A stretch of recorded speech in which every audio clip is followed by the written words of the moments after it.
Hello everyone, welcome to my channel. So today I'm going to talk about this beautiful plant which is known as the dinner plate Aralia.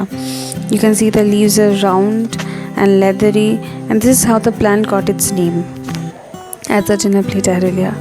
Now Aralias are really poisonous plants, and so if you have them in your homes, please try to keep them away from pets and children. Aralias are evergreen plants and they also look like tiny trees. They are also very hardy plants. As you can see, the leaves are very big enough, and see the stems right over here, they're woody stems. So try to not overwater them. You can underwater them and still the plant can recover, but overwatering can really kill the plant. So be really careful with its watering. For its fertilizer, you can use seaweed solution or vermicompost or also cow dung manure, and it does really well.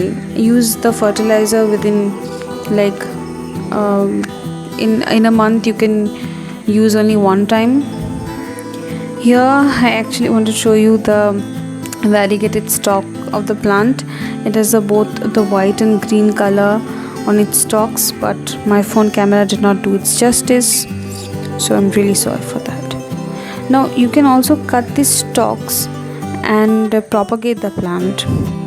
See, here I have taken cuttings from the mother plant and put them in water, and it has grown roots within 15 days. Now this is in a glass jar or in a glass bottle, and the roots are really healthy. You see, beautiful healthy roots. Here is another one bottle I have. It's in a plastic bottle.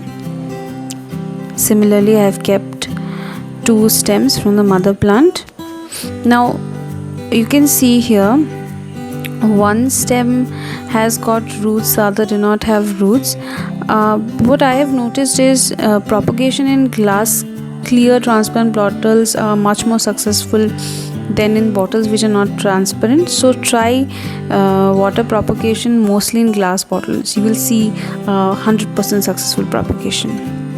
Okay, about the light, they like indirect filtered but bright sunlight. You can see the cuttings are kept in my room over here. The mother plant is kept outside. It's not kept in harsh sunlight. Now talking about the soil, it's not really fussy about the soil. It's really cool about whatever type of soil you give it, but try giving it well draining soil. I've recently watered the plant, and hence you can find water in the pot, but it has drainage holes, so the water will drain out. Talking about pests, this is another variety of Aralia. So, and it's mealybug infested. So similarly, your dinner plate Aralia can also get infested by mealybugs and other type of pests. So try to keep an eye on your plant. So yeah, that's it for today. Thank you for watching this video. Don't forget to like, share, subscribe to this channel.